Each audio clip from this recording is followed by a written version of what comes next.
nation. Hebrew kingdom building.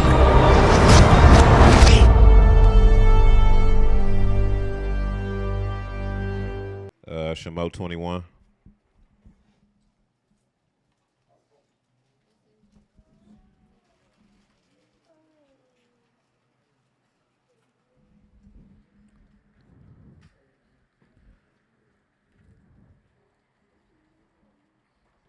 Yes, sir.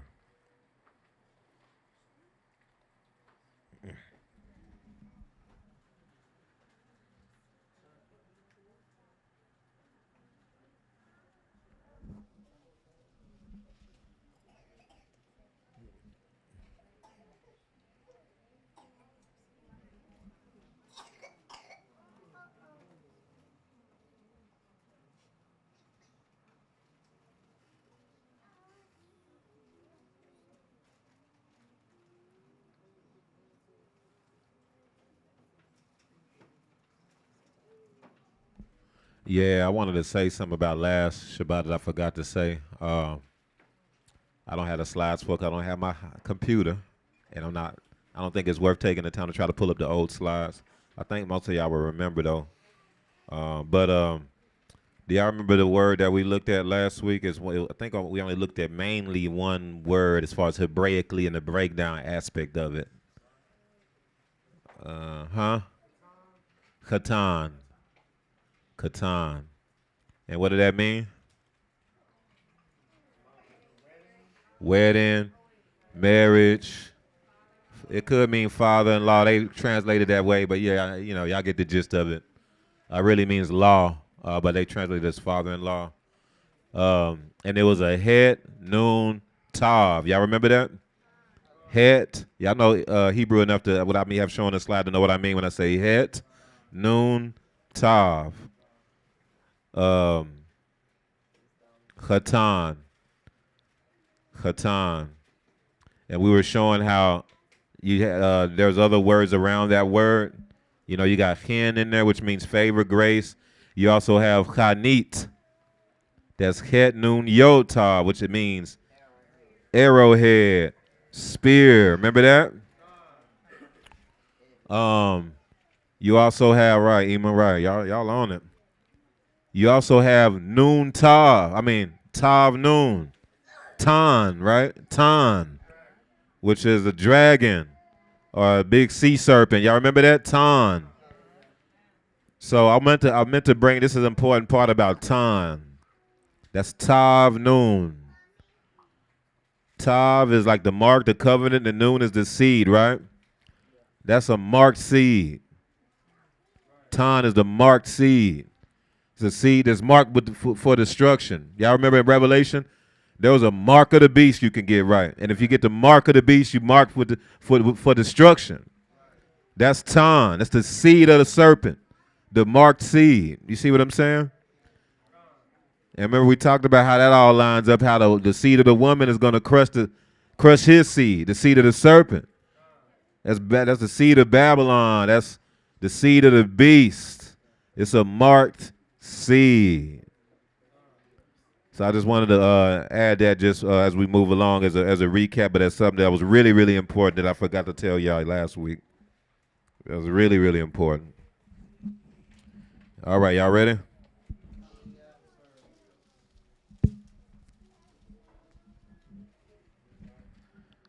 Now these are the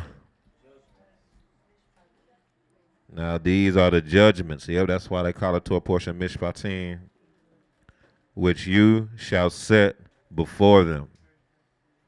If you buy a Hebrew servant, he shall serve 6 years, and in the 7th year he shall go out free and pay nothing. So we're going to talk a little bit about the Hebrew servant and some things surrounding that, really, not really too much specifically about the Hebrew servant. We're going to get into some things surrounding that. Yeah, let's do that. There we go. Yeah. All right. So I want y'all to really pay attention to this and read this along. Y'all gonna So so we're gonna do a lot of flipping through your own scriptures because like what had happened was just ain't ain't have a lot of time to like actually put scripts on the slides this time. The Most High told me a specific time he wanted me to be here by today, and I was just man, it just wasn't gonna work out, so I just had to just come on up here, and we just had to. I'm just had to tell you the scriptures. So I want y'all to have y'all sword ready, and we're gonna go through these scriptures, okay? All right. If you buy a Hebrew servant, he shall serve 6 years, and in the 7th year he shall go out free and pay nothing. Now this is what's interesting. When man, this Torah is something serious. It says if he comes in by himself, he shall go out by himself.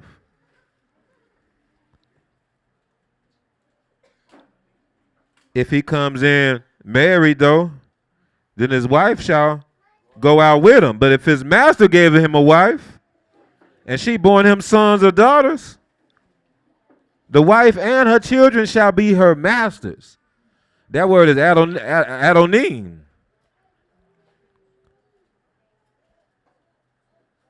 It's Adonij's children. And he shall go out by himself. He'll go by himself. But if the servant plainly says, I love my master, my wife, and my children, I will not go out free, then his master shall bring him to the judges. He shall also bring him to the door or to the doorpost, and his master shall pierce his ear within all, and he shall serve him forever. It's interesting that even today we told Yahusha will give him our all.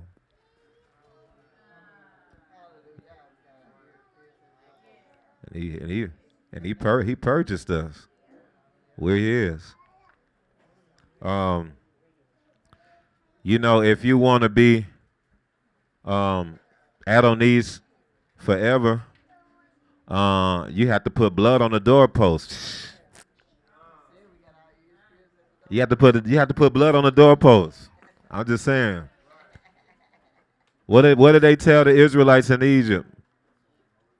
Yahusha was like, man, look, basically, I'm just paraphrasing. I'm just, this ain't how it really was said, but y'all just follow me, though. Just get what I'm saying. Yahusha, like, if you want to be mine, you got to put blood on the doorpost. That's basically it. If you mine, put the blood on the doorpost, and then I'm gonna make you mine. I'm gonna make you a part of my bride. I'm gonna make a covenant with you. I'm gonna take you out of here. I'll make you mine forever, but you got to put blood on the doorpost. So this is right after that. They in the wilderness. This is maybe, who knows, maybe some months later. I don't know. It was roughly about maybe 3 or 4 months later or something like that around those along those lines. It wasn't that long though. It was. I don't believe it was more than a few months after they came out. All that happened. See what I'm saying? Because remember y'all had that. Remember that was Shavuot when he went up the first time. When the 10 Commandments were given. I mean, Exodus 20. That was Shavuot. They said 3 months later. Y'all following? Y'all through? Okay.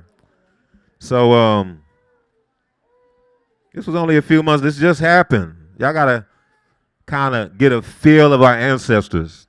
This few months later, all this just happened. They had just put blood on the doorpost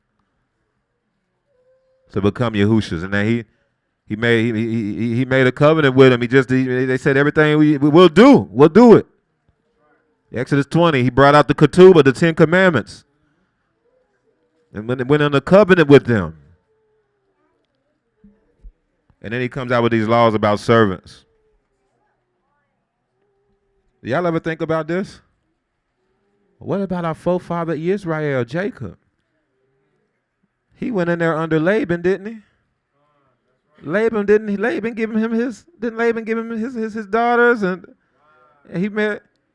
So how was Jacob able to take his wife and children with him? Maybe did Laban have might have had a logical case of why he ran after him and one of his wife his daughters and children. If you gonna leave, why you remember he was like, man, hold on, what you doing? Why you taking my? You ain't say nothing. You ain't say you was gonna leave. Yeah, I remember that. According to Torah, you're not supposed to do that. You can go. You know, if your 7-year period, because that's what Jacob said. Hey, let me work 7 years for your daughter. You can leave. Maybe there may be an aspect of why Jacob stayed so much longer. He stayed 21 years. I know he wanted the other wife. That would have been 14 years though. Know what I'm saying? But maybe that is why. Maybe that's why he stayed longer. Because y'all never wonder why he stayed long. He stayed 21 years. 20 years, I mean. And he didn't leave until Yahuwah told him to leave. What if Yahuwah never told him to leave? He probably was like, man, no, because I don't want my wife and children. I'm not going to leave them. So he might have would have never. Yahuwah had to be like, hey, yeah, get up and go. For real? Yeah, get up and go. Okay. And he got up and left. Y'all ever thought about that? It sounds like they're talking about Jacob here like a mug.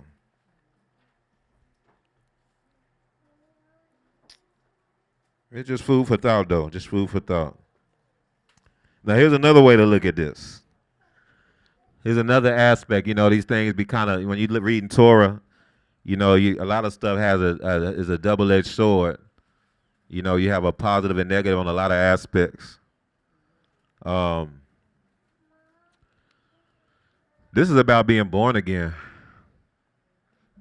Wasn't we born in captivity? Our master was Babylon. That was our master. We were sown in Babylon. We were born in captivity. So how are we able to get out? How are we able to be freed in the appointed time? Know what I'm saying? Like, the 400 years is up now. It's the 7th year. That's the 400 years is up. How are we gonna get out if we born in Babylon? We born under this master. Y'all follow me? Because Torah says if the sons and daughters that were born under that Adon, under that master, they can't go. They can't go nowhere at the 7th year. No, they his. That's his property.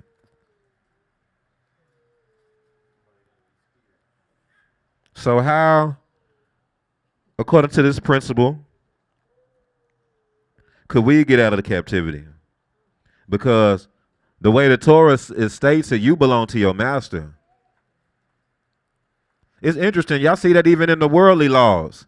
It's like that in the worldly laws too. They say even if your parents can be from Yugoslavia or Russia, or your parents could be from North Korea. But if somehow they made their way here and they had children here, those children, oh no, that's property of America. Because those are sons and daughters that were born here. No, those are American citizens. Know what I'm saying?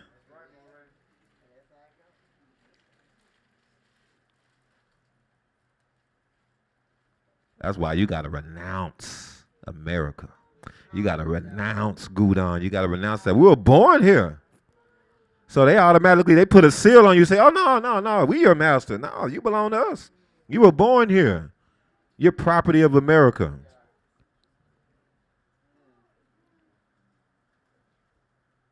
So how do we get out?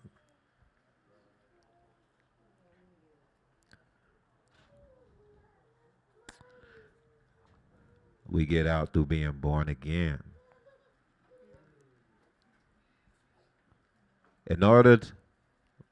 Now you see why Yahusha said that you cannot enter the kingdom unless you are born again.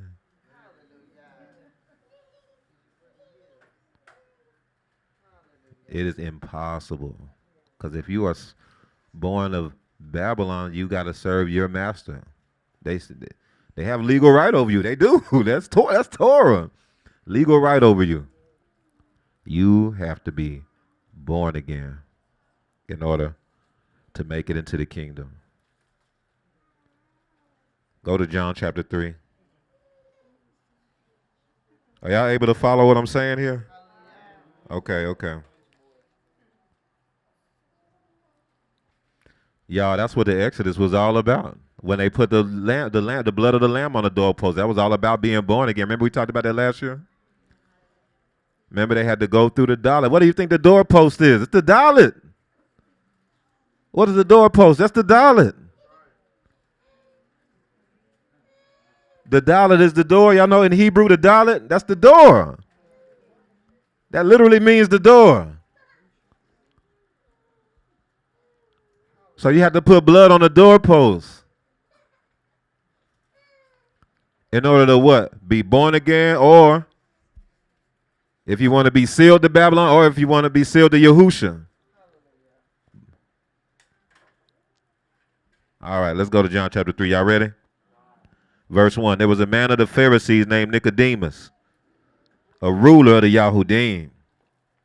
This man came to Yahusha by night and said to him, Master. You see what he called him? Master. That really means a great person or greatness. That's like Rabbah. Told her Rabbah. We know that you are a teacher come from Alua, for no one can do these signs that you do unless Alua is with them. So he discerned it. Most of the Pharisees didn't. But Nicodemus was different. So you knew he had the Ruach, but he still wasn't all the way 100. So Yahusha was still rough on him because he came at night. He ain't want his people, he ain't want his homeboys to see that he was following Yahusha. You saw that? So what that mean? That way his all wasn't really on in Yahusha. He was kind of still had 1 foot in. It's possible that probably because he wasn't really born again. He discerned it. He knew who Yahusha was. He believed, he knew what time it was, but he still had 1 foot in the world. That's why he came at night. He wasn't ready to give his all. No, was he ready to give up his job? Oh, snap. Was he ready to give up his job as a Pharisee, making all that money, being top dog in Israel, like Paul did, Shaul did? The Pharisees were the rulers. That's what it said. He was a ruler. They were the rulers and judges at this time. He wasn't ready to finna get that up. He was a whole, you know what he was? He was a whole Kyrie Irving out here, man. Nicodemus was Kyrie Irving. Hey, man, look, come in at nighttime. Hey, man, I know, man. I know we the true Israelites, man. I know. Hey, let me tell you something, man. Man,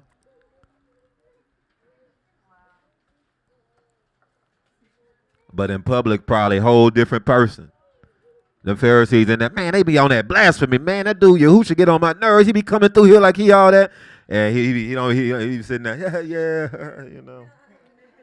not saying nothing. So Yahusha discerned him. That's why this discussion started. So I just wanted to paint a little picture before we get into the discussion. He starts with him. All right, y'all ready? Verse 3. Now look how Yahusha answered him. Now remember, Yahusha is talking to a ruler, a leader of the Yahudim. And he said, most assuredly I say to you, unless one is born again, he cannot see the kingdom of Alua.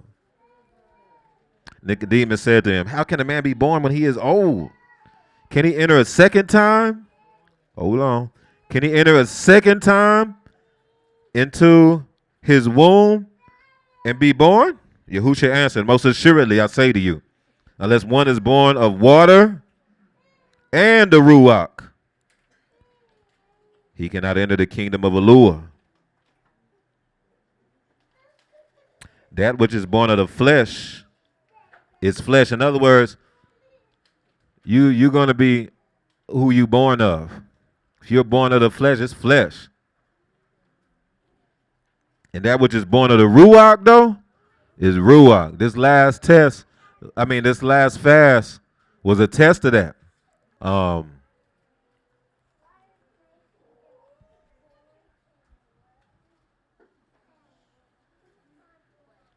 Because if you are born of the flesh, you're not gonna be able to.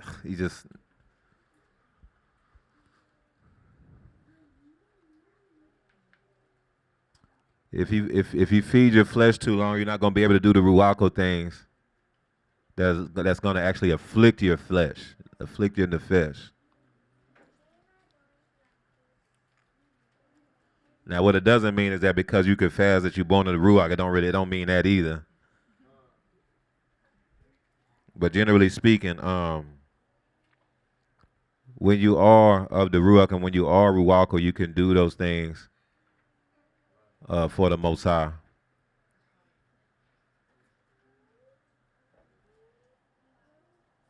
If you are born of the flesh, you cannot enter the kingdom because you are going to have to serve the master that you were born into. So whatever nation you were born in, that's the master you're going to have to serve. But that which is born of the Spirit is spirit. If you're born of the Ruach, that's you are the Shamayim. You are the Shamayim. That is your way into the kingdom. That is your only way into the kingdom. That is your way out of Babylon. That is your only way. That is your only way.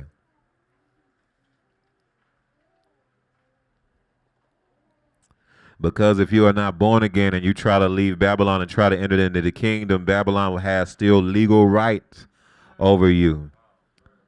And them Ruachs are going to tear your behind up. They're going to tear your behind up, man.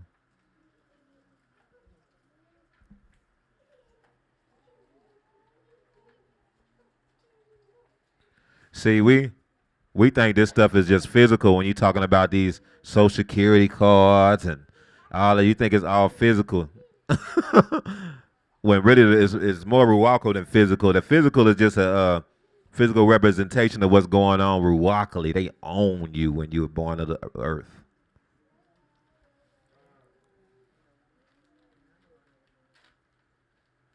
When you're born of the spirit, it's a whole nother thing. When you're born of the spirit, you can move differently, man. You are the shaman. You're not up here. You're not worried about what's going on in the world. You discern things differently. Oh, snap, you're born of the spirit. Oh, man, you're not even worried about being here no more. All right. That which is born of the flesh is flesh, and that which is born of the spirit. Do not marvel what that I said to you. You must be born again. And look what he says here. First, he said that which is born of the flesh is flesh, and that which is born of the spirit is spirit, right? So somebody tell me, what is something that represents the spirit in Torah? That's true. That's true. What else? Yeah. Oh, that's where I was going, but what else? Dang, no, that's kind of true. Go ahead. That's more along the lines of wind. Come on, what represents the Ruach in Torah? Boom. Say it out loud. He said the anointing oil. He don't have a mic, so I'm going to say it for the camera. He said the anointing oil, y'all. Didn't Yahusha just anoint the mishpachah today?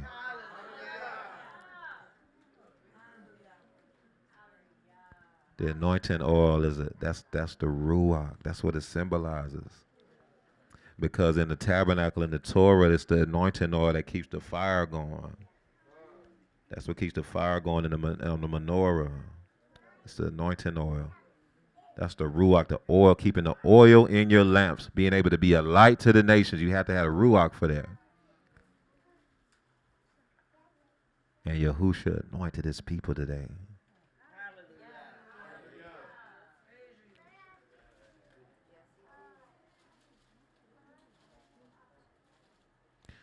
So that's why verse 8, it says, the wind blows where it wishes, and you hear the sound of it, but cannot tell where it comes from and where it goes. So was everyone who was born of the Ruach. So we had a leadership meeting yesterday, and it was crazy. It was amazing. I say it that. It was amazing. That's probably one of the most powerful leadership meetings ever, in my opinion. I was just like, man. Most High just started speaking. I think through almost everybody. It was crazy, man. Most High just started speaking. But one of the things he spoke, it was through Shemaiah. He said, I'm going to send a wind.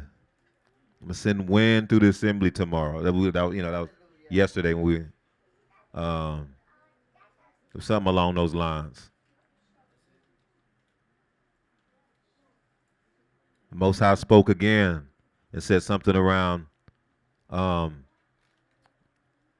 you said breath. That came out last night. It was something about the breath of life, the wind, the breath of life. I'm going to pour out. Something along those lines. Um,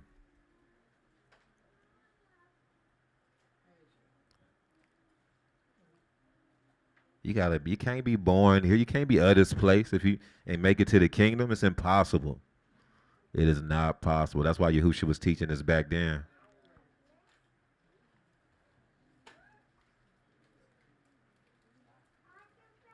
Everybody is going to be given over to the ways of to the lust of the flesh, while we'll be floating around doing Yahuwah's will on another plane. We're on another frequency, man.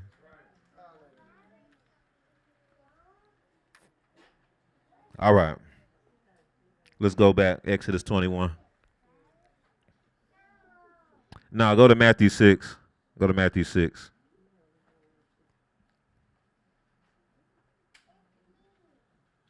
Y'all can do this. Let's flip on through them scriptures. I hear them scriptures flipping.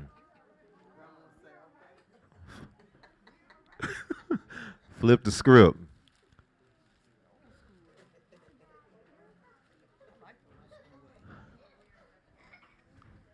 I got that digital script, man. I just boom, boom, boom, right there.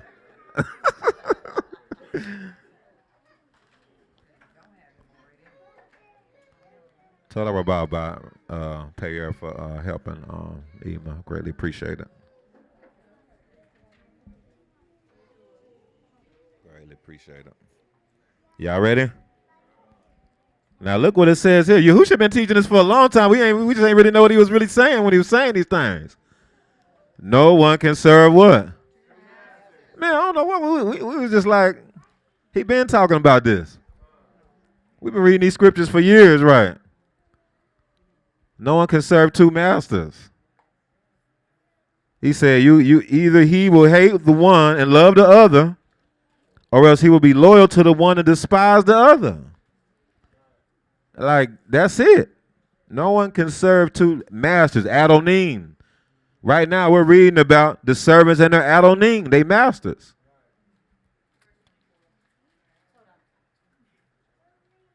You can't serve two masters. You're going to roll with one or the other. There's no in between. And I think Bob Perry was saying something about the distinction. That's it. The gray areas are going away. People used to just be in the assembly with the gray area stuff going on. That ain't happening no more. You all the way hot or cold, man. Ain't no the lukewarm ain't gonna be able to make it, and not amongst the Kodashim they're not gonna be able to make it. Cause Yahusha is really only dealing with those with the born again, the people of his kingdom, the people that's his bride. That's his bride.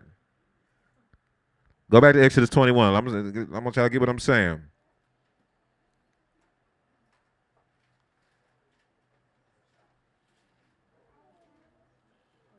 Verse 3. If he comes in by himself, he shall go out by himself. But if he comes in married, then his wife shall go out with him. So the only people going out with him are those of the Shamayim, his bride.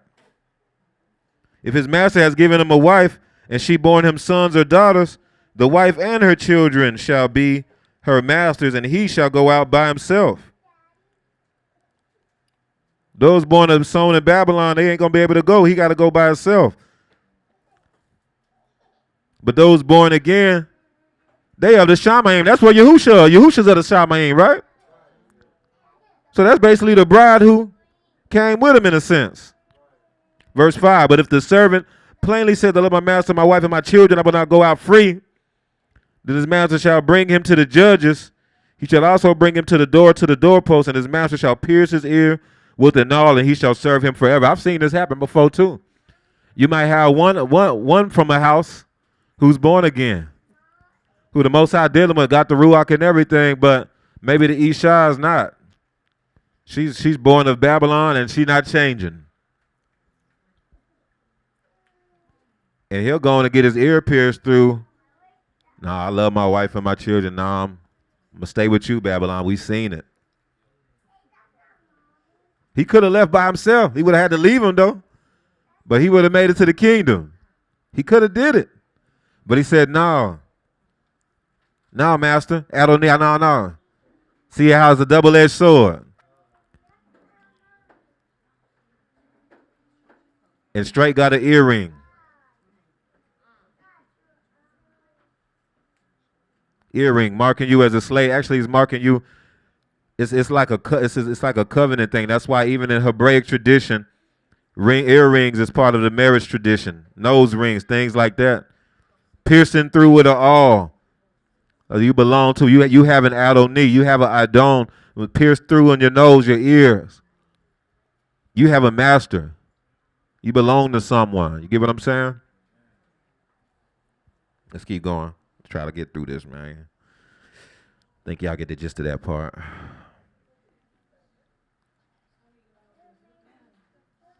But if you're born of the Shamaim, then you are able to join with Adonai Yahusha as the bridegroom, not Babylon. So when Yahusha comes to get his bride, he has a bride born of Elua, not of Babylon.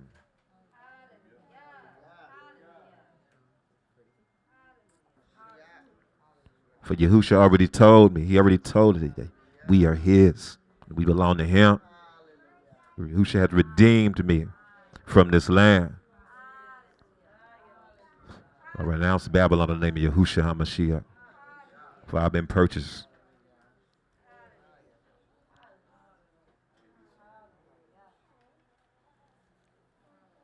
Verse 20.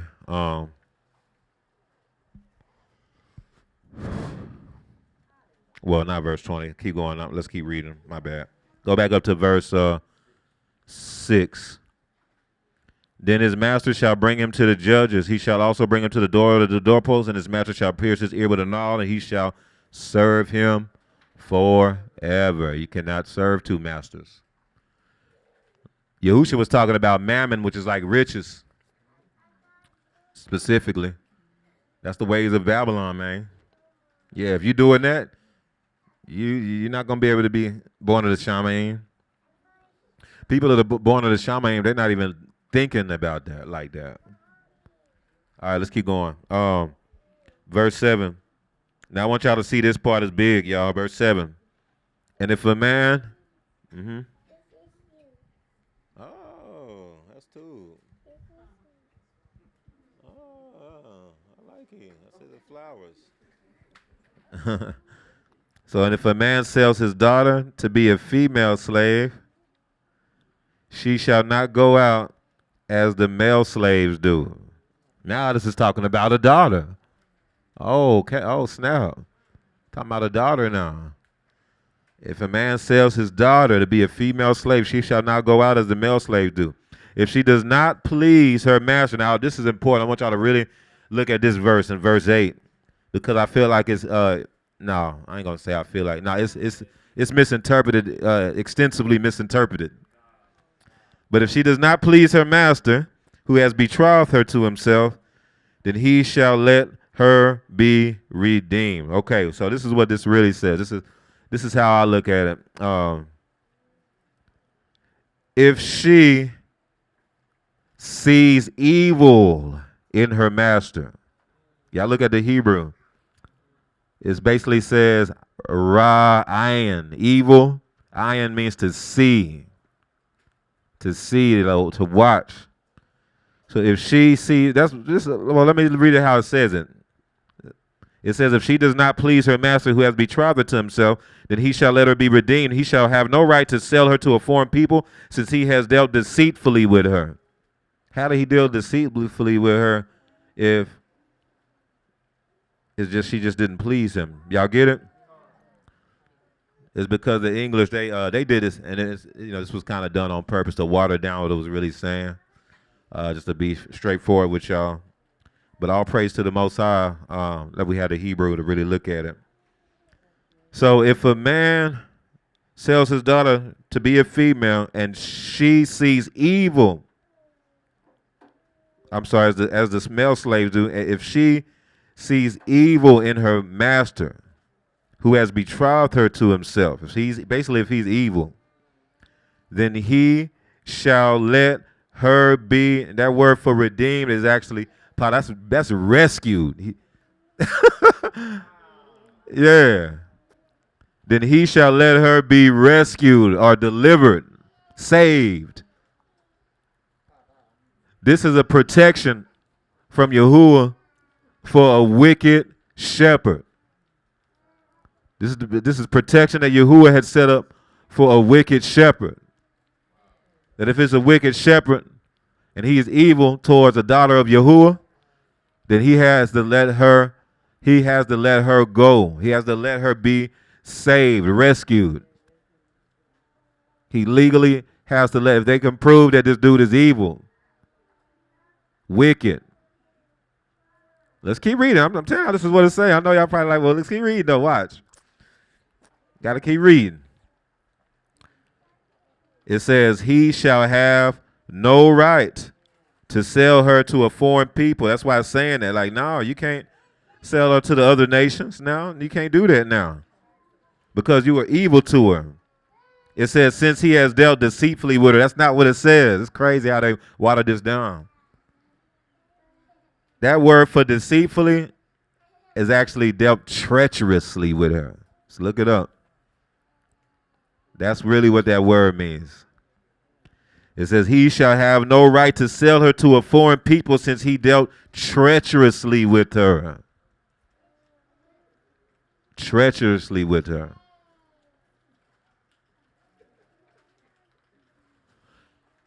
So, now, this is a whole nother layer. Because Israel is a son, firstborn son, right? But it's a little deeper than this. Because he called Israel his son, his firstborn, back when Yahuwah first created Israel in Exodus. But when you're talking about the descendants, the end time descendants of Israel that's prophesied to come out from the four corners for the second Exodus, many times they are actually categorized as the daughter of Yahuwah. It says daughters. Zion. The daughters of Jerusalem.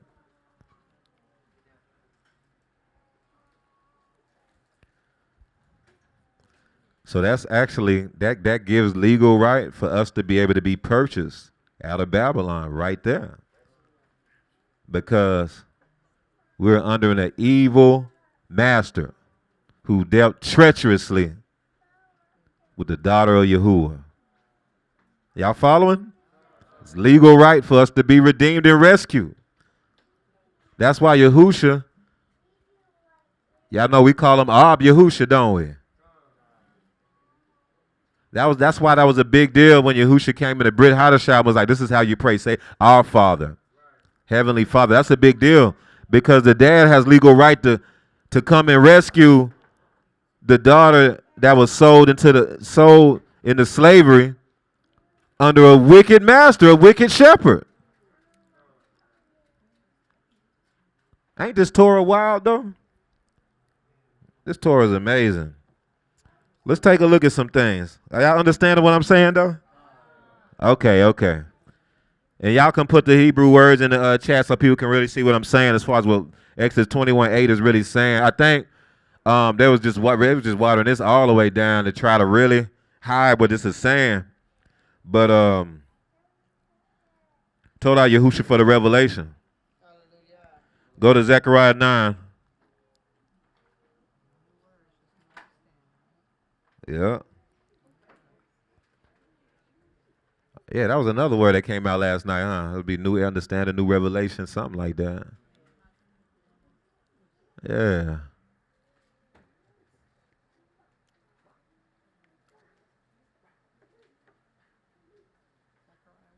Yisrael, the captive daughter. Zechariah 9. We're going to start with verse 9. You ready? I heard like two people. Okay. Rejoice greatly, O Oh, that's interesting, ain't it? Y'all see that? Shout, O daughter of Jerusalem. Behold, your king is coming to you. He is just in having salvation. See? Salvation, he's coming to rescue. Lowly and riding on a donkey. Y'all know this was quoted in the Brit Hadashah when he rode on the donkey.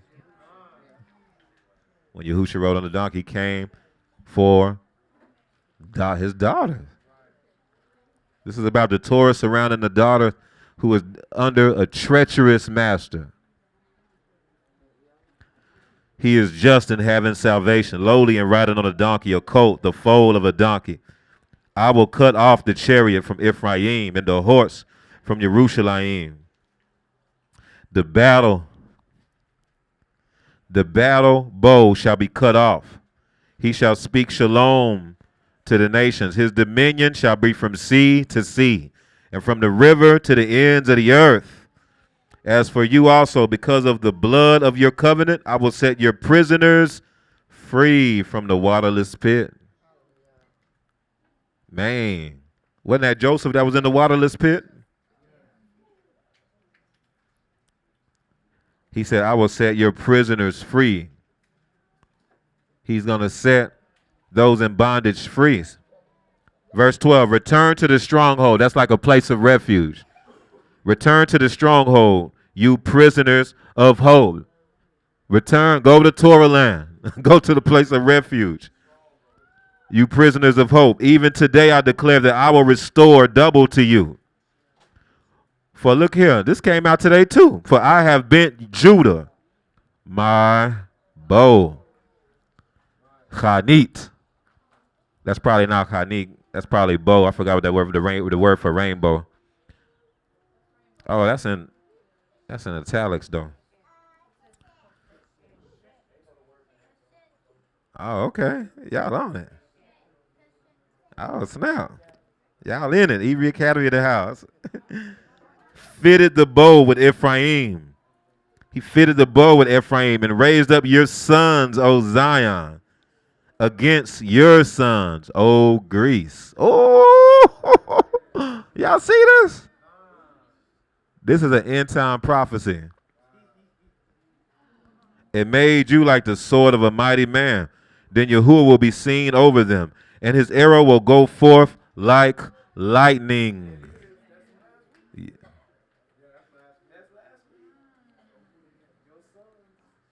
Your sons will go forth like lightning. And his arrow will go forth like lightning. Your sons, the arrowhead.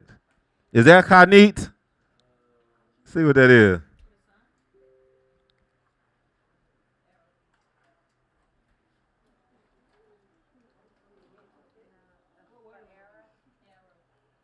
What's that word? Oh, that's het. Het tav? Oh, het sade. Okay. Yeah.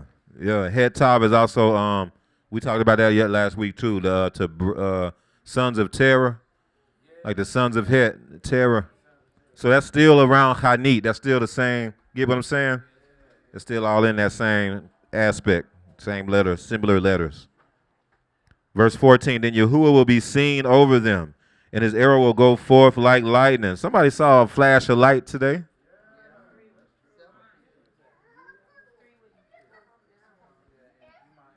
Yirmiyahu, go ahead and explain that dream that you had. I mean, not dream, that vision with the arrows. Yeah.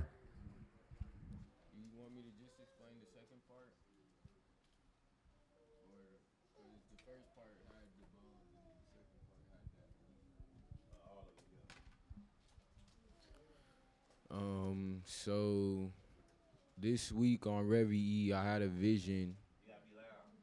This week on Revi E, I had a vision during the Rev prayer, and So it started off, it was me, Moray, and the two chiefs were walking behind us, and we were all wearing all white clothing. And there was a narrow path leading through, like just going straight forward, and there was bones all around. And all the soil, all the mud or whatever, it was all red. And we were walking, and I think I was playing a djembe as we were walking. And I also had a shofar with me on my back. Oh no, I was blowing a shofar, I think. I don't remember, but we were walking, and then the bones started turning into people. And I saw Shimri and his family. Um I saw TD and Yaya. Real quick. So the bones turning into people, that's a born again type of experience. That's a resurrection, like the dry bones waking up. Here you go. So I saw, basically it was just all the leadership and their families on the right side. But there was more people. I just couldn't see their faces. But those were the only faces I seen. And on the right side, on the left side, I could only see Hezekiah. But there was more people, but I couldn't see their faces. And we were yelling Kwam Yasharala and stuff. And my bad. And we were yelling Kwam Yasharala and stuff. And then after that, I think that's when it went to the second part. And I was on a hill playing a djembe, and I could see a view of like America from up on the hill. And I was like yelling Yahuwah or something like that. And then there was fiery arrows that came down and were going through like all the buildings. Fiery arrows that came down and were going through all the buildings.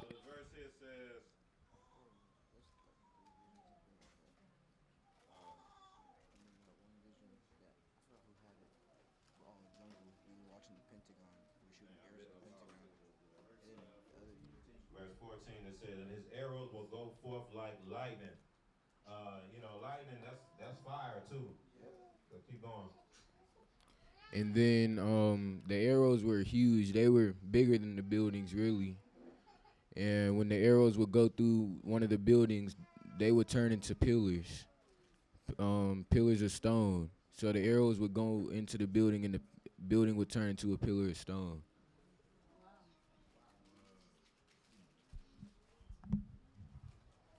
Yeah, that was just I think that was a couple of days ago or something. Yom Revi. Yeah, that was Yom Revi.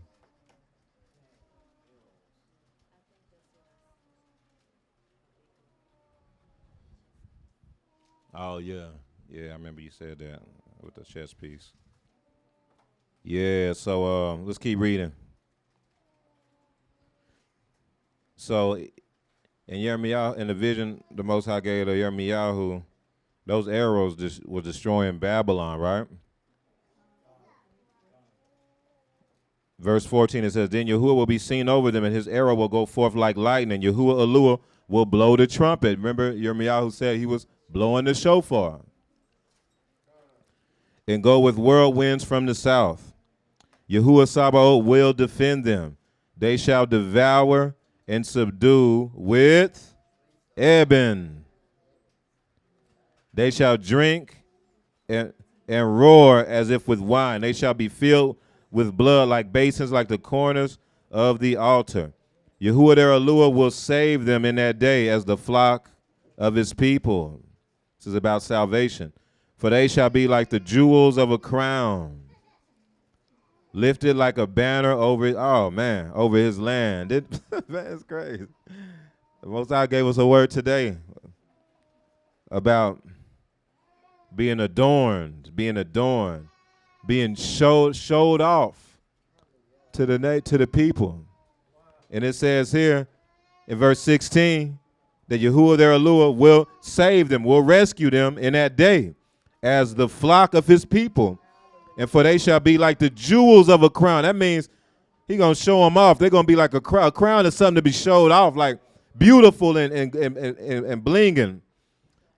He said, for they shall be like the jewels of a crown, lifted like a banner over his land. Y'all see this? For how great is the thubeness, and how great its beauty. Grain shall make the young men thrive, and new wine the young women. Let's go to Zechariah 3. Not my bad, Zephaniah 3. Zephaniah. That's a different book. So if y'all flip through, for those who don't have a digital, flip through, you're going to go through Obadiah. It's right after Habakkuk. Right after Habakkuk, Zephaniah. It's one of them small books. You flip through it fast.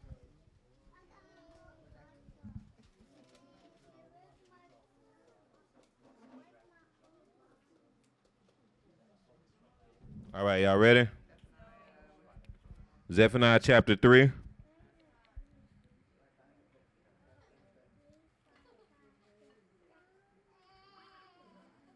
Let me know when y'all ready. All right. Sing, oh my bad, verse 14. Verse 14. I want y'all to read this out. It's important. I want y'all to read along closely. Sing, oh. This is about a daughter, y'all. This is about daughters. Shout, O Yisrael.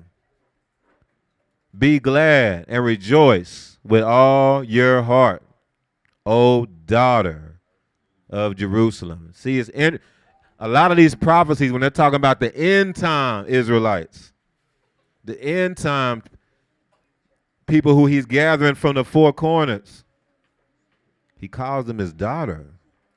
They're daughters, the daughters of Jerusalem. Really interesting. Yahuwah has taken away your judgments. He has cast out your enemy. Yeah, I read along closely. The King of Israel, Yahuwah, is in your midst. You shall see disaster no more. In that day it shall be said to Jerusalem, do not fear. Oh, man. Man, y'all see this? Man, Yahuwah literally been saying this like the last couple of days. It's amazing. In that day it shall be said to Jerusalem, do not fear. Zion, let not your hands be weak. Yahuwah, your Eluah, is in your midst. This is literally what the Most High has been saying to us. Don't fear, for I am with you. I am with you. Man, this is amazing, y'all. This is amazing. The mighty one will save. He will, in other words, rescue you from that wicked master. He will rejoice over you with gladness. He will quiet you with his love. He will rejoice over you with singing. I will gather those who sorrow over the appointed assembly, who are among you, to whom its reproach is a burden. Behold, at that time, I will deal with all who afflict you.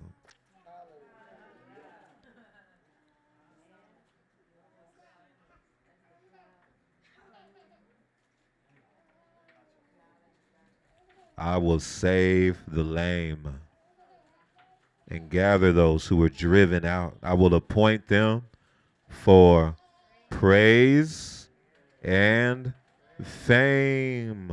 What has Yahuwah been telling us for the last few months? I've been telling y'all, man, the Most High will make it, man, you're going to be famous.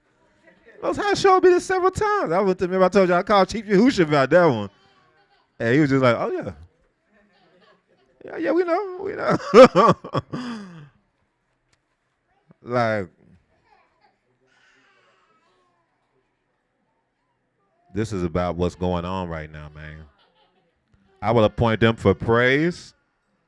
So we were appointed for praise, wasn't we? We talk about that all the time. Tabernacle of David, the covenant, praising Yahushua, praising the Most High. Being appointed for praise and fame in every land where they were put to shame. At that time I will bring you back, even at the time I gather you. For I will give you fame and praise. This is about showing us off to the nations, man. This is about showing us off to the nations.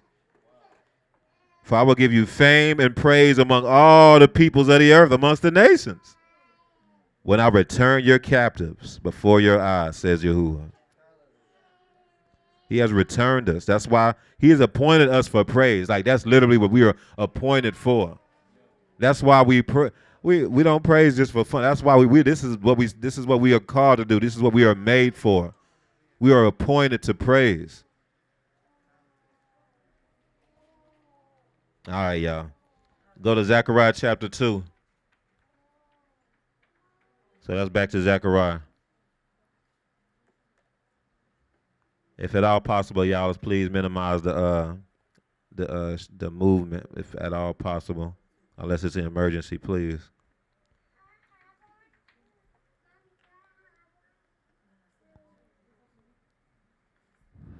All right.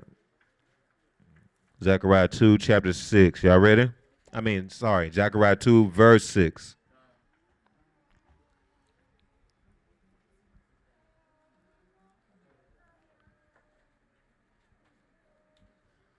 Everybody there?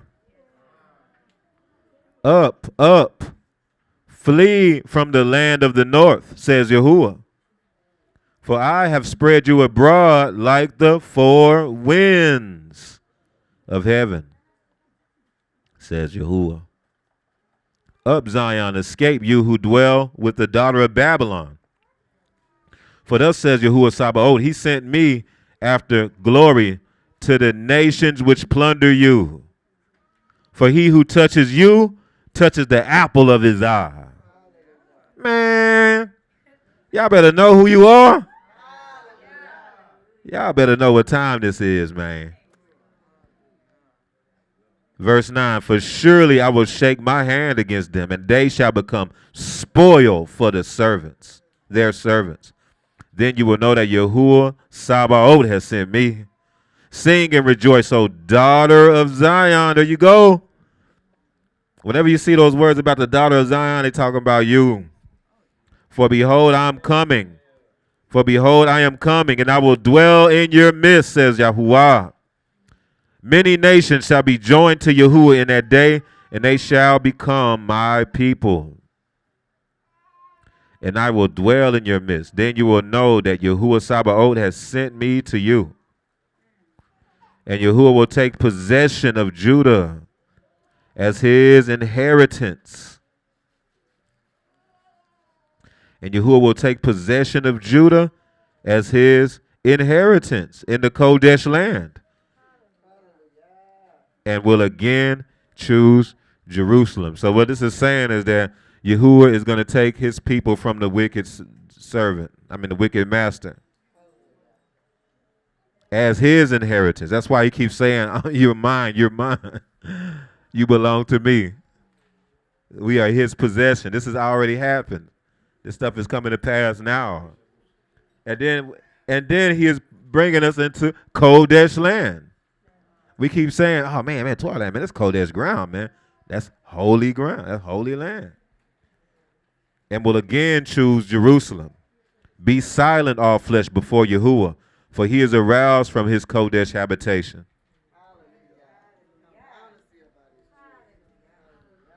Go to Micah chapter 4.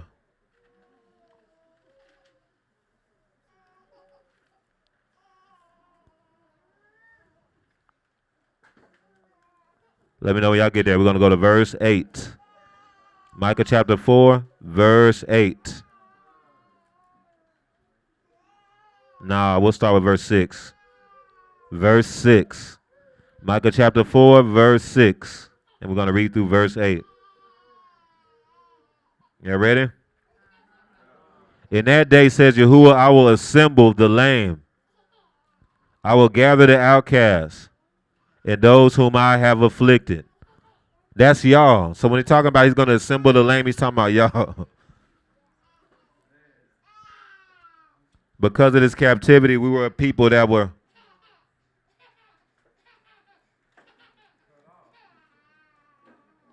dysfunctional. That's what being lame is. Not being able to function in your fullness. I will gather the outcasts and those whom I have afflicted. I will make the lame a remnant and the outcast a strong nation. So Yahuwah will reign over them in Mount Zion from now on, even forever. And you, O tower of the flock, the stronghold of the daughter of Zion, to you shall it come. Even the former dominion shall come, the kingdom of the daughter of Jerusalem. So there's a level of dominion coming. We've been talking about that as well, a level of dominion coming. Go to Isaiah 62. Isaiah 62.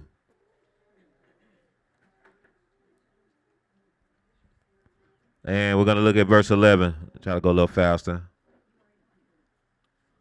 Isaiah 62, verse 11. Let me know when y'all there.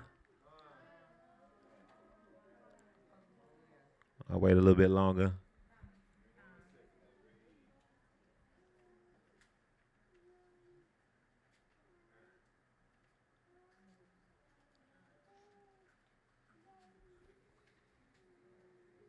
Isaiah 62, verse 11.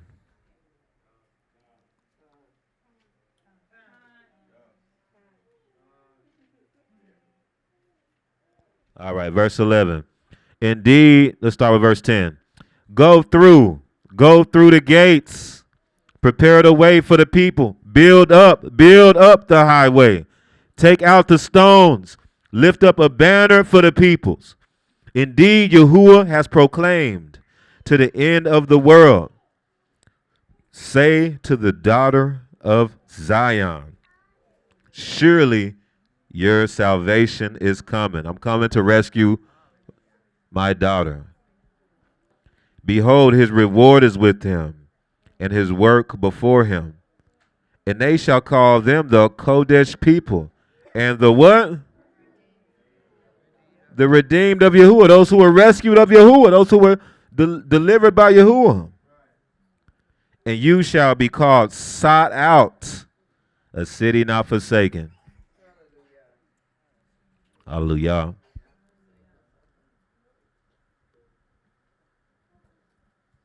Go to Ezekiel 16.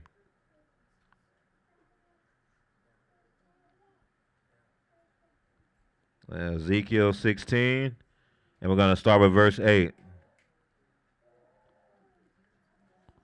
Ezekiel 16, and we'll start with verse 8. Ezekiel 16.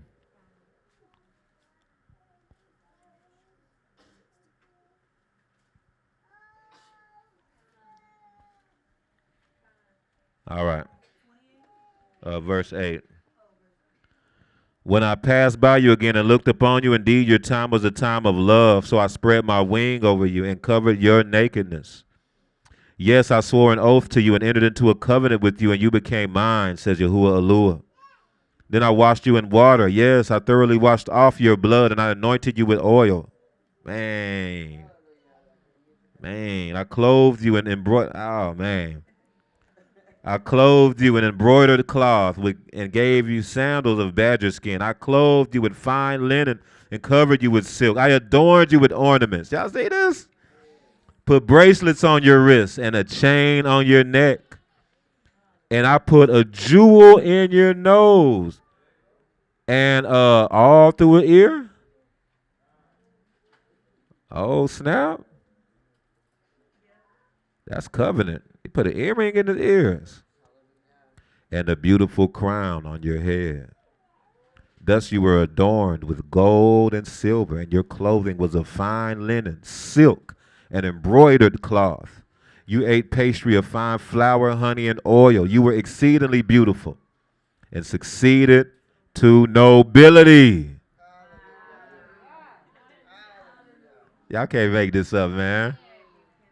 And succeeded to royalty. Your fame went out amongst the nations because of your beauty. For it was perfect through my splendor, which I have bestowed on you, says Yahuwah Eluah. Y'all, this is what's coming. This is it. This is it, y'all. These scriptures that we didn't read in the church. We ain't know what this stuff meant, man. Let's go back to Exodus 21. Go back to Exodus 21.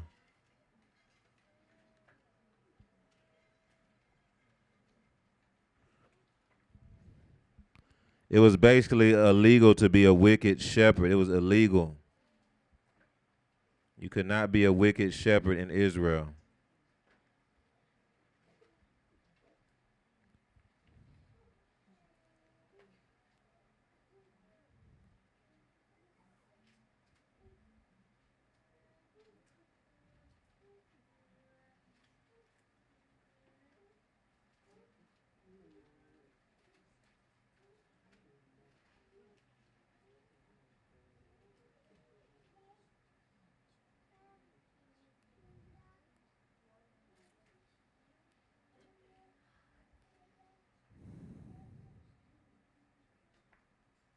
Well, let's look at some stuff. Verse 8. All right, well, let's read verse 7 and 8 again. Now, after we read that, now it's gonna be a different way to look at it now. Verse 7 and 8. And if a man sells his daughter to be a female slave, she shall not go out as the male slaves do. If she does not please her master, or in other words, if she sees evil in her master, Ra, who has betrothed her to himself, then he shall let her be rescued.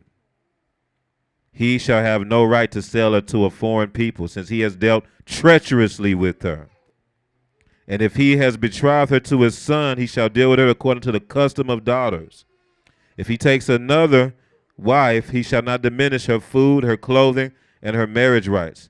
And if he does not do these three for her, then she shall go out free without paying money. So we didn't get that here. We had to fend for our own. They did everything they did to try to diminish the food, the clothing, and and the rights. Did we have marriage rights? They'll take your spouse. Verse 12. He who strikes a man so that he dies shall surely be put to death. However, if he did not lie in wait, but the Lord delivered him into his hand, then I will appoint for you a place where he may flee, as a place of refuge. There's a place that he had to flee because why? The avenger of blood, the redeemer of blood will come after him. So that gives him a place of refuge from the destroyer, in a sense. But if a man acts with premeditation against his neighbor to kill him by treachery, you shall take him from my altar that he may die. What that means is that he's not going to accept his repentance or none of that. Take him from my altar that he may die. Verse 15, and then he who strikes his father or his mother shall surely be put to death. That's a big one there. He who strikes his father or mother shall surely be put to death. That is a big one. So I do, we do boxing in the jungle. I do boxing with my son. We've been boxing for years now. And I had to look at that because we'll go in the boxing ring. We'll spar. I'll spar with my sons. Especially my oldest. He pretty through. I'll be getting caught sometimes. But I never thought nothing of it. We practicing. Now the thing is though, I'm a lot more merciful than him. Though, so I'll hit him, and I'll be like, oh man, see, you gotta put your guard up, man. What you doing? Because I'm really sparring to try to make him better. You know what I'm saying? But I had to stop doing it. I had to be like, man, I can't do that because that's against Torah. The son's not supposed to strike his father at all. There ain't no, if they're playing boxing, if they sparring, I know they ain't had that back then, but So,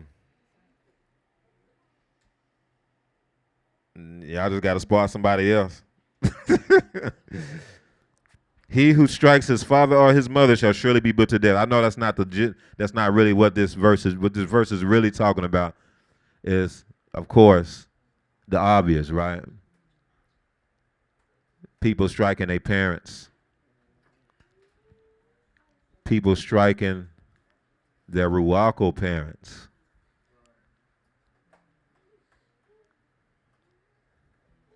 Because striking your parents is more than with a physical fist. You can be striking your parents with words behind their backs.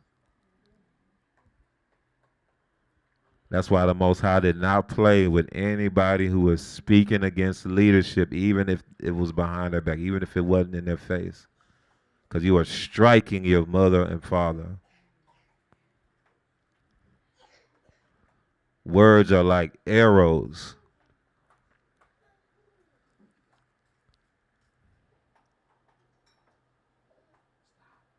And you know this is what it means, because let's keep reading. Look. He who strikes his father or his mother shall surely be put to death. Look at the second verse down. That's verse 17. That's 2 verses down. Well, the verse after the next verse, it says, and he who curses his father or his mother shall be put to death. That's how you know this is what it means. That's how the Torah works. They'll put things right by each other that mean the same thing on purpose to let you know that they're associated with each other. Y'all get what I'm saying? Because when they're talking about he who curses his father or mother, y'all know what he's talking about, right? Speaking against your father or mother. Speaking words. Or proclaiming wishing bad, proclaiming because speaking a curse against your father or mother is striking them.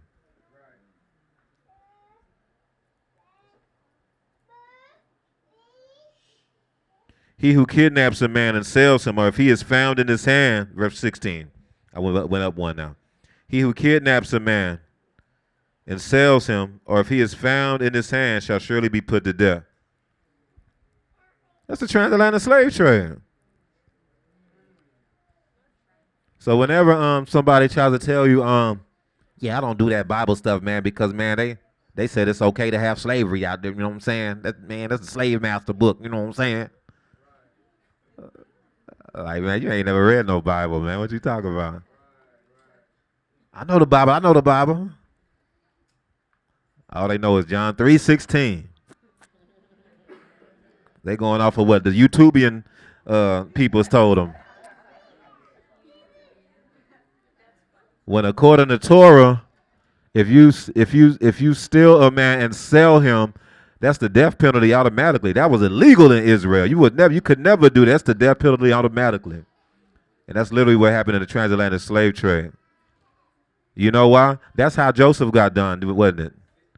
His brothers sold him into slavery. His brothers kidnapped him and sold him into slavery. His brothers, that's Joseph and his brothers. And then what happened was Joseph did that to us. That's the transatlantic slave trade. The Northern Kingdom, West Africa, they started making deals with the Europeans. They was kidnapping us. Y'all know it wasn't white people that was kidnapping us. No, the white people was just pulling up and doing the transactions.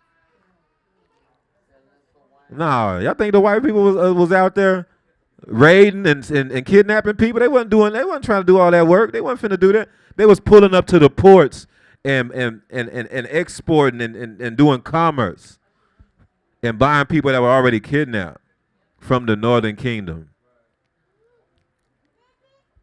It was just a reverse of what Joseph's brothers did to him, and then his descendants was doing it to the Yahudim. It was Judah's idea. That was Judah's idea to sell Joseph, right? Judah said, "Hey, I got an idea. Let's sell him into slavery." His brothers actually was just like, "Man, let's kill him."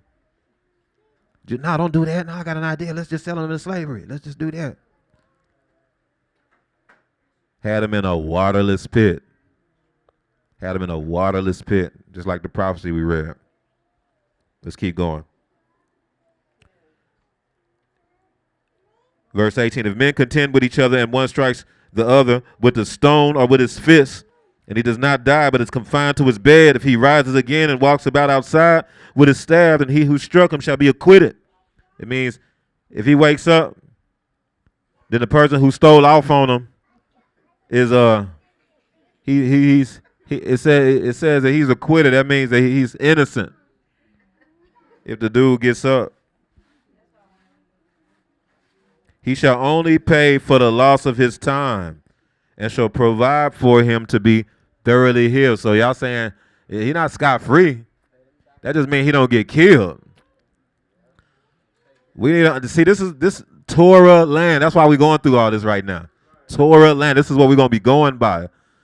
All the laws on Torah land are gonna be based off of this. Why do you think Yahuwah gave them this? This is the stuff they was dealing with. Remember the last Torah portion? What happened? Moshe was sitting there all day dealing with this stuff. All day and night. Why do you think Yahuwah gave him specific rules with this stuff in it? Because this is what was happening. If y'all want an idea of what Moshe was dealing with as far as the different things that was coming up, Torah portion Mishpatim. This is literally, I guarantee you, this is exactly what they were dealing with. And we are going to be in Torah land together. And we're going to have our children together. We're going to have flocks and herds. We need to study this thoroughly. Because this is what we're going to be going off of when we are judging matters.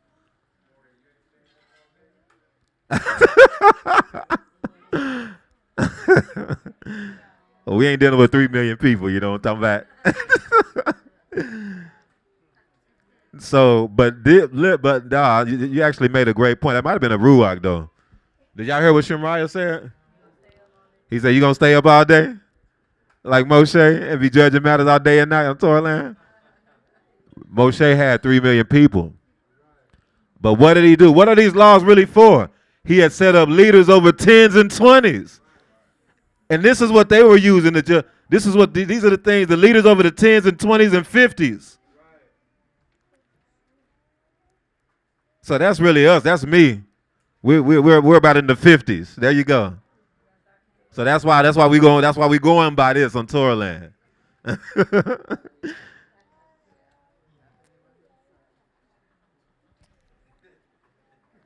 And if men contend with each other, and one strikes the other with a stone or with his fist, and he does not die, but is confined to his bed, if he rises again and walks about outside with his stabbed, and he who struck him shall be innocent. We have run into this recently. It wasn't verbatim to the T, but it was pretty recently. It was pretty close. And I didn't even think to look at this. I was just praying on it. Most of the show, like, yeah, he just need to pay that back. It says he shall only pay for the loss of his time and shall provide for him to be thoroughly healed. And so, Mishpaka, y'all get into it over a situation. Somebody get and somebody get hurt or something like that. Y'all fighting over something, whatever that may be. If the person get up in the stool, you still got to pay back whatever damage, and you got to pay for them to be thoroughly healed. So that means doctor bills, whatever, you got to cover that. Oh, what if you can't cover that? Oh, I'm glad you asked. According to Torah, you got to work it off. That's how you had servants. That's what this is about. Well, how do people become servants in Torah? Many times it's because they did something that they couldn't cover to pay for. So, okay, well, you're going to have to work it out. Work it off. All right, verse 20. If a man beats his male or female servant with a rod so that he dies under his hand, he shall surely be punished. This is another one that's grossly misinterpreted. Very interesting, man, how they misinterpreted the stuff surrounding servants and slaves. So verse 20, it says, and if a man beats his male or female servant with a rod so that he dies under his hand, he surely shall be punished. That's why people think this is promoting slavery, because it's like, oh, he just be punished. Maybe he like, what? That's it? You know, beat a dude with a rod till he died? No, the word is nakam, man. He surely shall be avenged. That's not even close to punished. Not even nakam. If you just look at every time that word is used, many times it's used when Yahuwah is talking about avenging his people. And that ain't no small thing. No. Like, you're going to be killed, basically. If you beat a servant with a rod till he dies, you're going to receive vengeance for that.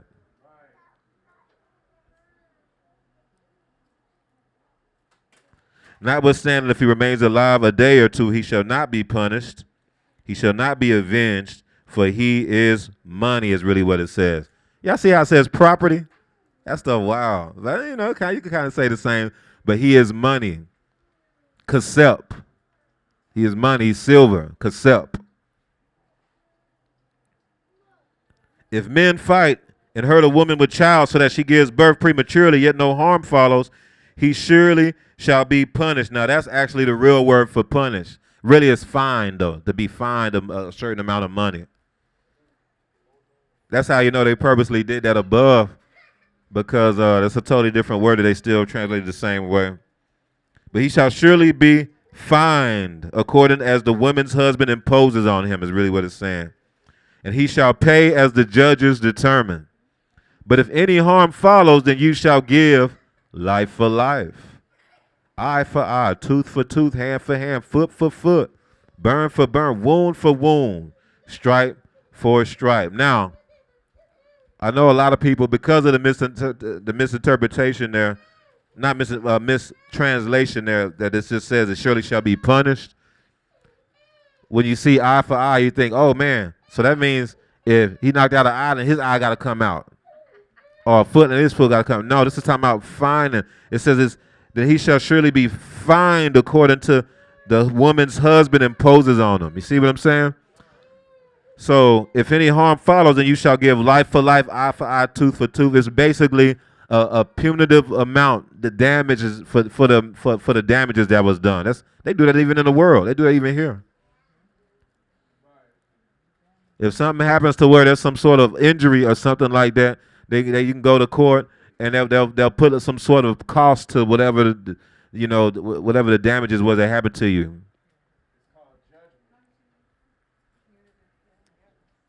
Yeah, punitive damage, whatever they call it. Verse 26. If a man strikes the eye of his male or female servant and destroys it, he shall let him go free for the sake of his eye. You see how this is? Like in Israel, you couldn't be a wicked shepherd. You couldn't. If you do certain things, you actually have to let them go free.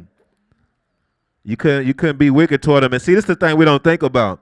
Why would an Israelite strike his servant so that his eye come out?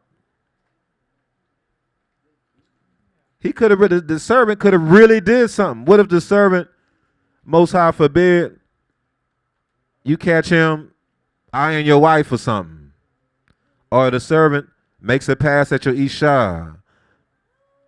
Or your servant get caught stealing or something like that. I mean, your servant could really do something. Remember, a lot of times these servants are servants because there's something they already did. And they trying to make good of that. You know what I'm saying? See, when we read this, we're automatically imposing this captivity on the scriptures and thinking like how it was in this captivity, where you was just getting beat up just for looking at somebody the wrong way. Immaterial or something like that. Get killed, get beat to a pulp just because you whistled or something. No, that just wasn't at all what was going on here. So I got to look at this from a different perspective, man. No, sometimes your servant might really do something. You might have found out they done went into your savings. Figured out how to get into your safe or something. For real.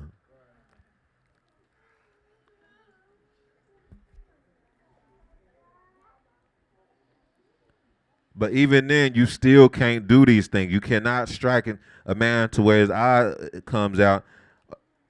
You got to let him go free for the sake of his eye. If he knocks out the tooth of his male and female servant, he shall let him go free for the sake of his tooth. Yeah, you're right. Okay. Let's look at verse 23. All right, verse 26. All right. Let's look at verse 28. That's what we're looking at. Verse 28. Verse 28. Y'all there? All right. This is a big one. This is an important one. So if y'all start, are y'all good? Y'all good? Y'all want to stretch for like 2 minutes? Y'all all right? Okay. All right. It's really important to go through this, y'all. Really, really important. So just bear with me. If an ox gores a man or a woman to death, then the ox shall surely be stoned, and its flesh shall not be eaten, but the owner of the ox shall be innocent.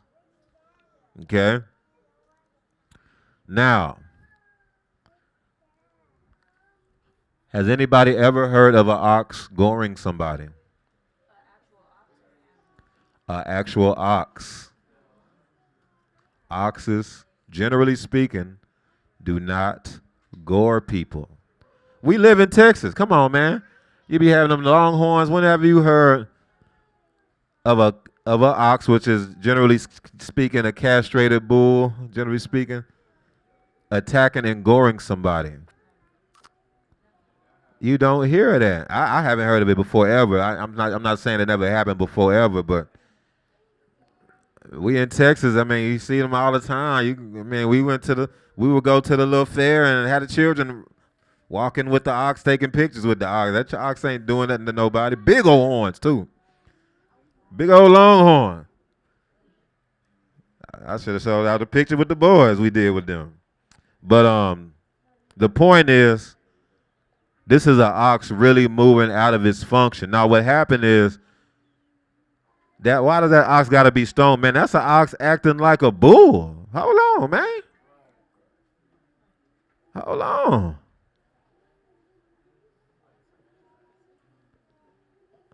The oxes, that man, those are your workers. Them your people.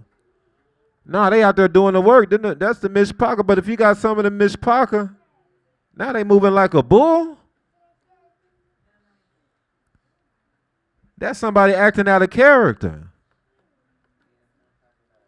You circumcised, man. You an ox. You castrated. You got cut. You had a member cut. And so you're supposed to be yoked to Yahusha. You're supposed to be yoked to the master. But if you an ox that's goring, how can you be yoked? That's not possible. How? No, that's not possible. Y'all see what I'm saying? Let's keep reading. All right. Verse 29. But if the ox tended to thrust with its horn in times past, and it has been made known to his owner, and he has not kept it confined, so that it has killed a man or a woman, the ox shall be stoned, and its owner also shall be put to death. What? How you ain't? What? You got an ox that's acting out of character, that's dysfunctional, acting like a bull. You ain't said nothing to nobody, now done killed somebody else. No, the judgment is he's the ox, and you are being put to death.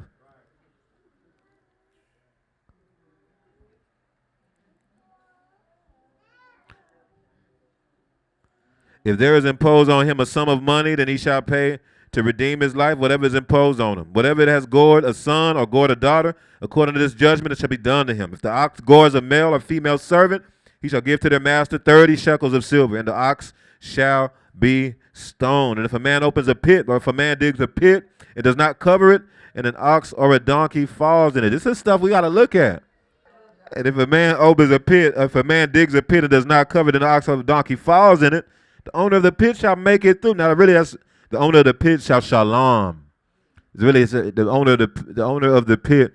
He needs to make peace with that person. It's about loving your neighbor. You get what I'm saying? That's really what it's saying. He shall give money to their owner, but the dead animal shall be his. If one man's ox hurts another's so that it dies, that's a bull. That's why you can't even put two bulls like together in the same area. How oxen, man, you should be able to yoke them together. The oxen would never do that. This is a person acting out of character. This is a person acting outside, being dysfunctional. Something wrong with him. Maybe it's a ruach that came upon him or something. Maybe he's guilty of something, and now he got ruachs in him, and he's moving. He's supposed to be of Yahuwah, but he's moving like a bull.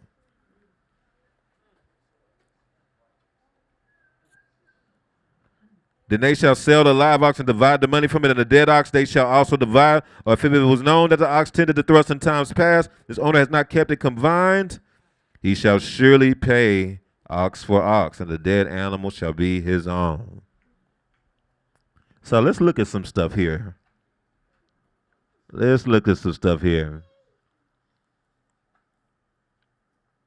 This is about an ox who's unable to be yoked. Let's look at the Hebrew word that's used for ox here. Okay? The Hebrew word is shor.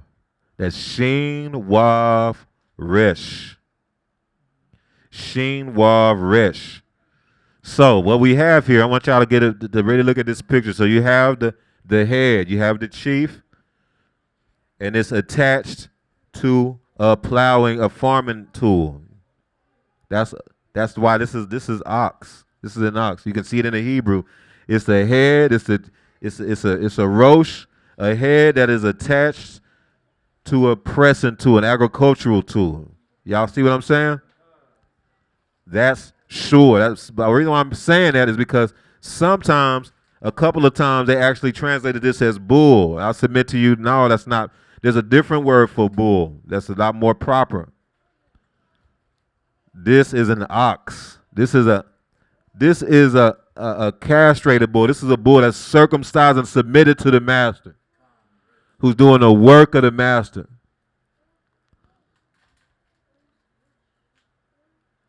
Y'all get what I'm saying?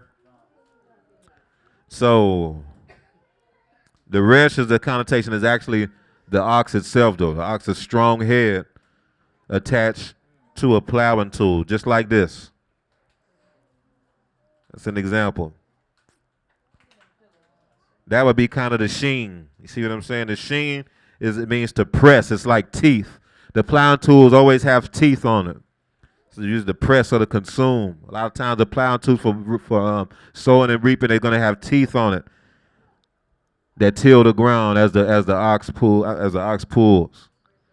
Nowadays, we do tractors. All right. Nevertheless, so sure. It's basically a head attached to a plowing tool. You will see that a couple of times this word is translated as bull, but that is not a bull. This is about this is an animal that is submitted, that's attached to the plowing tool.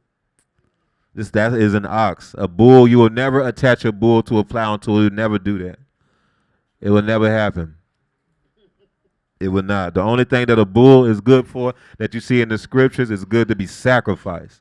They're good to be killed and offered up. For real, it's a whole burnt offering. That's the only thing a bull is really good. You don't see, they ain't going to be trying to herd no bulls. There's no flocks. None of that. They're there to be killed and to be consumed. To be consumed by Yahuwah through an offering, or to be consumed by you and your people for meat. You're not going to kill an oxen most times and consume it. They're too valuable. You want the ox to do, they're going to be with you. They're going to live with you and do the work. We are going to work together. Get what I'm saying? But a bull, you cut them off.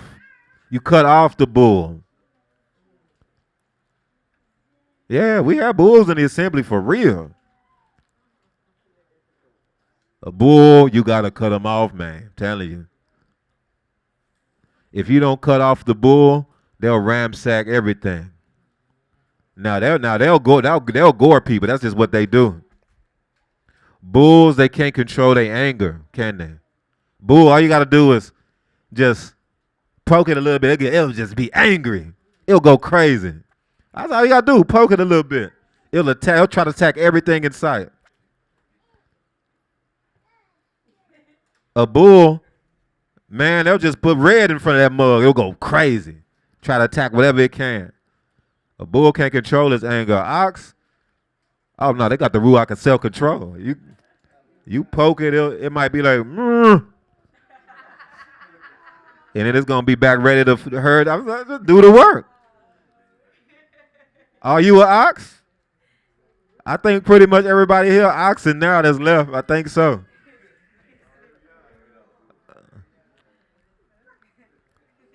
Because y'all might get irritated. Y'all might get poked and prod a little bit. And y'all just going to be about doing what Yahuwah's work. You know what I'm saying? You're going to be just trying to make sure that you're doing the work of the master, right? That's all. That's what, seeking the kingdom first. That's all that matters. Everything else, minuscule. But the bull, oh no, you poke and prod that. Nothing else matters now. It's angry. Nothing else matters in life. Like a bull will die based off his anger, for real. Why do y'all think they do that in Spain? They do the whole thing where they had a bull run across down the street, just this thing trying to kill everybody. People running and it's fun to them. I don't understand it at all. It's crazy to me. Because I done seen, man, people running and the bull catch one of them things, fly one of them dudes, fly. And they think that's fun and games. I think people be getting killed in them things, man. And the bull trying to kill everything. They be seeing vehicles, mash up the vehicle. For real. Y'all know bulls. They get mad now. They punching holes in walls. They keying vehicles.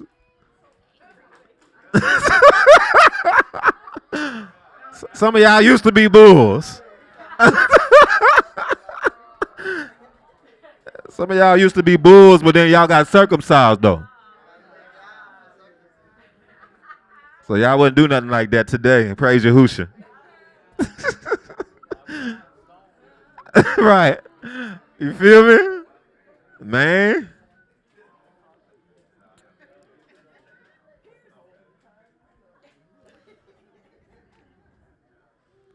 That's an ox, that's a bull right there. A bull weeping and gnashing of teeth. Weeping and gnashing of teeth, blowing hot smoke. Weeping and gnashing of teeth, that's a bull.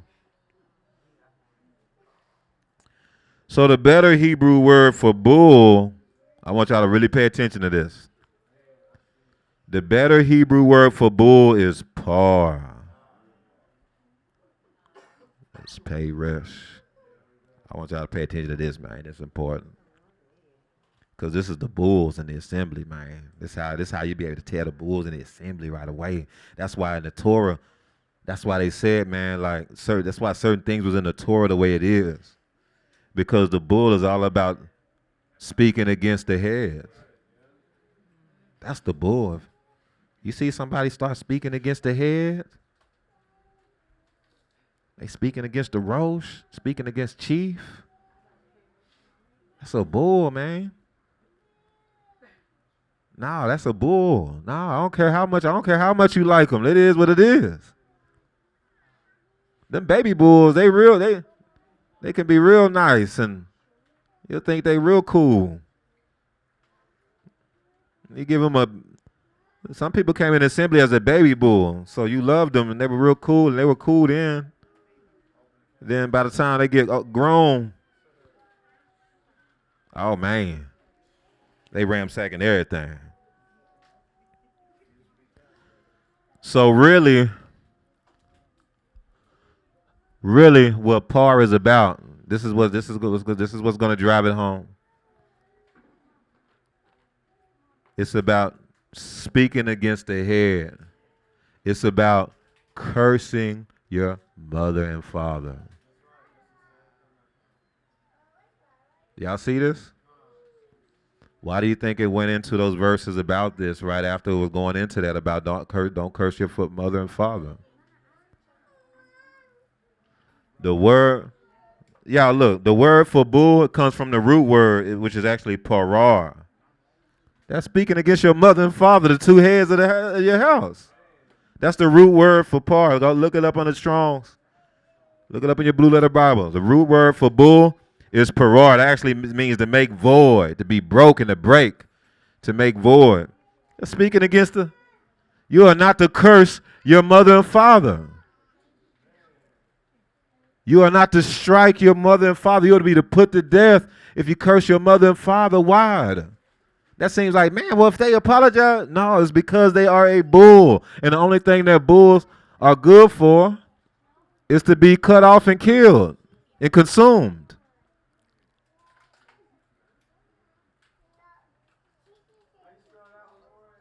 That's pei resh resh, parar. Pei resh resh. That's the root word for bull, which means to break and make void.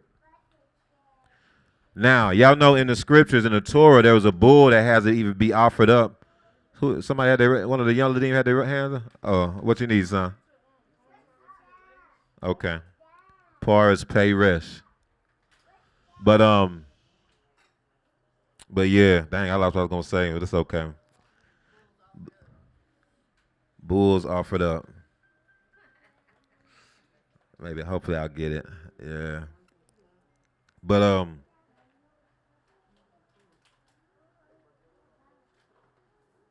it's about basically it's about not cursing your mother or father.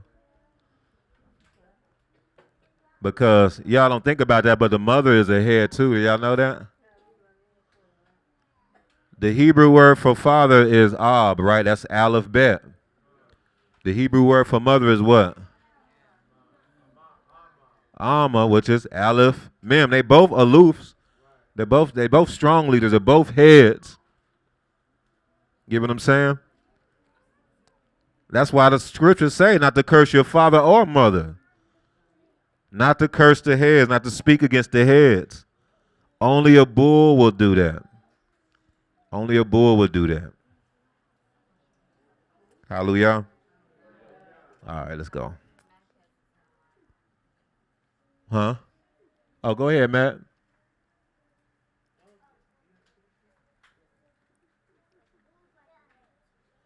Bulls like red, you said? Yeah, they'll go crazy, won't they? You know what happened when the bulls see red? That's what's gonna happen right there. That'll happen right there. All right, go ahead, Anthony. You the last one. I done started something with the yellow dean with the bulls, boy. Go ahead, son.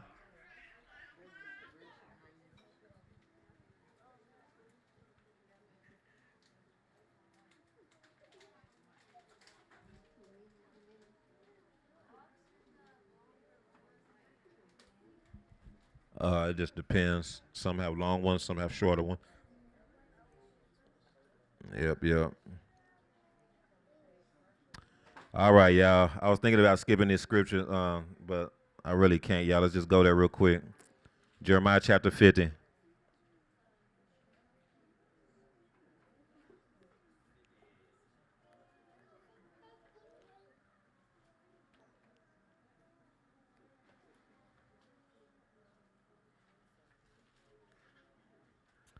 But in Exodus 21, y'all notice it goes into all this stuff about not cursing your father and mother. That was in verse 17. Then you go, the next section is it goes into bulls and oxes not going and all those types of things. Because that was, I submit, are referring to pretty much the same thing. The same thing. All right, let's go to Jeremiah 50. Everybody there? All right, Jeremiah 50. And start with verse 27. And y'all just read along, please. All right, let's get it. Verse 27. Slay all her bulls. Let them go down to the slaughter. Woe to them, for the day has come, the time of their punishment. So this is talking about Babylon. The voice of those who flee and escape from the land of Babylon declares in Zion the vengeance of Yahuwah our Eluah, the vengeance of his temple. Call together the archers against Babylon. That's what we were talking about earlier. All you who bend the bow encamp against it all around. Let none of them escape. Repay her according to her work, according to all she has done, do to her. For she has been proud against Yahuwah, against the Holy One of Yisrael. Therefore her young men shall fall in the streets. All of her men of war shall be cut off in that day, says Yahuwah. Behold, I am against you, O most haughty one, says Yahuwah, Eluah of hosts. That's what bulls are. They're haughty. They're very haughty. They're prideful. Bull symbolizes pride. That's why the priests, in order to be able to even go in the priesthood, they had to sacrifice a par, a bull. It was not a shore. If you look it up, the Hebrew word for the animal that was sacrificed for the priest is a par. Let's keep going. Verse 33, 2. The most proud, in other words, the prideful. Oh, I'm in the wrong one. No, this is it. Okay. Start verse 31. Behold, I am against you, O most haughty one, says Yahuwah, Eluah of hosts. For your day has come, the time that I will punish you. The most proud, the prideful, shall stumble and fall. No one will raise them up. I will kindle a fire in his cities, and it will devour all around him. Thus says Yahuwah Sabaoth. The children of Israel were oppressed, along with the children of Judah. All who took them captive have held them fast. And they were treacherous against the daughters. I'm not reading right now, but I'm just talking right now. They were treacherous against Judah. All right, let's keep reading. They have refused to let them go. Oh, snap. Babylon refused to let them go. That's it. Verse 34, their Redeemer is strong. Oh, snap. Now this is going back to Exodus 21, ain't it? Because, see, they supposed to let Yahusha purchase them. He's supposed to be able to come because they dealt treacherously. So now Yahusha has legal right to go and redeem and rescue his people. But he said they wouldn't let him go. But their Redeemer is strong. So, oh, you won't let him go? Okay. All right. Judgments, plagues, all those things. Their Redeemer is strong. Yahuwah Sabaoth is his name. He will thoroughly plead their case, that he may give rest to the land and disquiet the inhabitants of Babylon. A sword is against the Chaldeans, says Yahuwah, against the inhabitants of Babylon, and against her princes and her wise men. A sword is against the soothsayers, and they will be fools. A sword is against their mighty men, and they will be dismayed. A sword is against their horses, against their chariots, and against all the mixed peoples who are in her midst. All the nations that are in the midst. The sword is against them. If they join the Babylon, even if you of Israel, if you join the Babylon, the sword will be against you too. It's not supposed to be. The whooping is not for you, but if you're joined the Babylon, you know what? You're Babylonian. You're owned by them. That's your master. And they will become like woman. A sword is against her treasures, and they will be robbed. A drought is against her waters, and they will be dried up. For it is the land of carved images, and they are insane with their idols. Therefore the wild desert beasts shall dwell there with the jackals, and the ostriches shall dwell in it. It shall be inhabited no more forever, nor shall it be dwelt in from generation to generation. As Eluah overthrew Sodom and Gomorrah and their neighbors, says Yahuwah, so no one shall reside there, nor son of man dwell in it. Well, Yirmiyahu's vision with the fiery arrows coming down, that reminded me of Sodom and Gomorrah. The fire and brimstone, right? Verse 41, behold, a people shall come from the north, and a great nation, and many kings shall be raised up from the ends of the earth. This is what's happening to America right now. The Most High is raising up the enemies of this place against this place right now. They shall hold the bow in the land, so they are cruel and shall not show mercy. Their voice shall roar like the sea. They shall ride on horses, set in array like a man for the battle against you, O daughter of Babylon. The king of Babylon has heard the report about them, and his hands grow feeble. They're getting scared. Man, didn't Yahuwah say that today?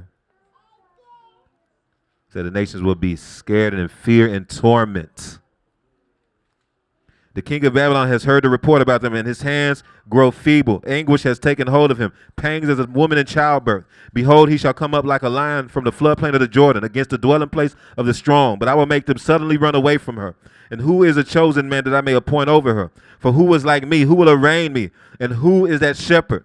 Who will withstand me? Therefore hear the counsel of Yahuwah that he has taken against Babylon. And his purpose is that he has purposed against the land of the Chaldeans. Surely the least of the flock shall draw them out. Surely he will make their dwelling place desolate with them. At the noise of the taking of Babylon, the earth trembles, and the cry is heard among the nations. Go to Psalm chapter 22. And we're just going to look at one verse, verse 12.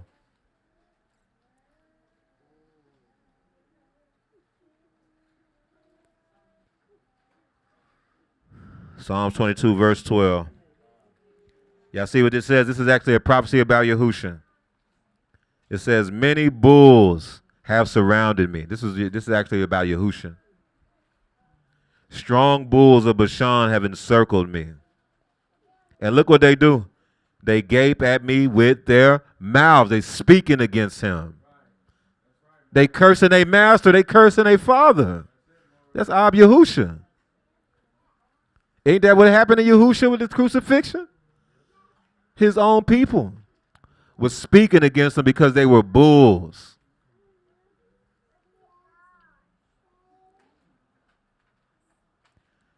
Y'all read that whole chapter when y'all can, so y'all see what I'm talking about. This is a whole prophecy about Yahusha, very significant prophecy about Yahusha and his crucifixion. But I'll read a couple of verses down. Verse 14, it says, I'm poured out like water, and all my bones are out of joint. My heart is like wax. It is melted within me. My strength is dried up like a potsherd, and my tongue clings to my jaws. You have brought me to the dust of death. It's all the same, very similar things that happen. Look at verse 16, and I'll end it there. For dogs have surrounded me. The congregation of the wicked has enclosed me. They did what? Pierced my hands and my feet. Come on now. This is about Yahushua's crucifixion. This is Dawid speaking Psalms 20, a psalm, and didn't know he was prophesying about his descendant later down the road when he actually does get his hands and feet literally pierced. That didn't happen to David. Y'all know David wasn't, his hands and feet were not pierced. He was prophesying. Now, David went through a lot of affliction, but I'm just saying he didn't get done like that, though. All right, let's keep going. I think we pretty much...